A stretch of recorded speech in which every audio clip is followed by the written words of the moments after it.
দীর্ঘ কয়েক মাসের লড়াই শেষে নারী উদ্যোক্তা রুবায়েত ফাতেমা তনির হাজব্যান্ড শাহাদাত রহমান পৃথিবীর মায়া ত্যাগ করে চলে গিয়েছেন। তিনি চলে গেলেও থেকে যাবেন তাদের ভালোবাসার গল্প। কিন্তু যেই মানুষটাকে আপনারা শুধু রুবায়েত ফাতেমা তনির হাজব্যান্ড হিসেবে জানেন, তার আসল পরিচয় কি এবং কে ছিলেন তিনি এবং কিভাবে তাদের দুইজনের বিয়ে হয়েছিল সেটাই জানাবো এখন। সাদাত রহমানের ছোটবেলা কেটেছে 3 ভাই বোন ও 1 বোনের সাথে এক সম্ভ্রান্ত পরিবারে। তার বাবা ওয়ার্ল্ড হেলথ অর্গানাইজেশনের একজন ডক্টর ছিলেন। ছোটবেলায় সাদাত রহমানের স্কুল শুরু হয় আদমজী ক্যান্টনমেন্ট স্কুল থেকে। পরে তিনি ভর্তি হন চট্টগ্রাম ফৌজদারহাট ক্যাডেট কলেজে।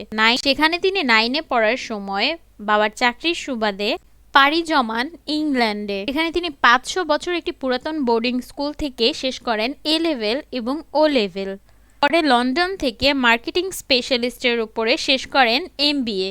সাদাত রহমান তার ক্যারিয়ার শুরু করেন ইংল্যান্ডে। বিভিন্ন প্রতিষ্ঠানে বড় বড় কাজ করেন তিনি।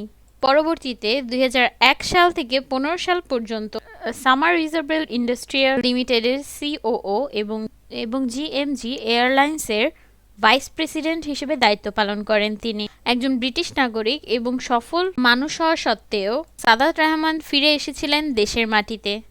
দেশে ফিরে তিনি ফুয়াং সিরামিক ইন্ডাস্ট্রি একজন ইন্ডিপেন্ডেন্ট ডিরেক্টর হিসেবে দায়িত্ব পালন করেন বহু বছর। পরে তিনি নিজেই হয়ে ওঠেন সফল উদ্যোক্তা।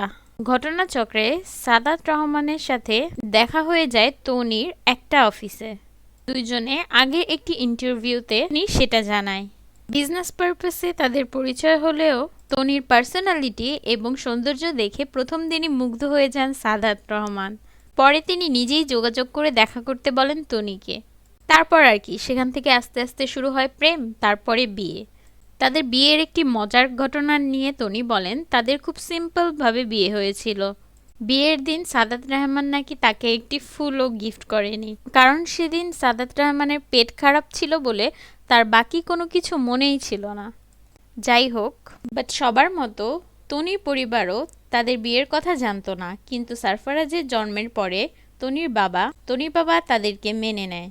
এখন প্রশ্ন আসতেই পারে, সাদাত রহমানের বয়স যেহেতু অনেক বেশি ছিল, তার আগে কোনো বিয়ে হয়েছিল কিনা। ইন্টারভিউতে তারা জানান তারা দুজনের পাস্ট সম্পর্কে জানতেন। সাদাত রহমানেরও আগের বিয়ে এবং পরিবার ছিল। তারা সবাই এখন দেশের বাইরে সেটেল। তার পরের ঘটনাগুলো আমাদের সবারই জানা। কিভাবে সমাজের চোখে আঙ্গুল দেখিয়ে তারা জানিয়েছিলেন এভাবেও বেঁচে থাকা যায়, যেখানে বয়স শুধুমাত্র একটা সংখ্যা। জীবনে সুখী হতে দরকার একটি সঠিক পার্টনারের, হোক না সেটা একটি অসম প্রেমের গল্প। প্রতিদিনের নিত্য নতুন খবর পেতে আমাদের বাংলা বুলেটিন চ্যানেলটি সাবস্ক্রাইব করুন।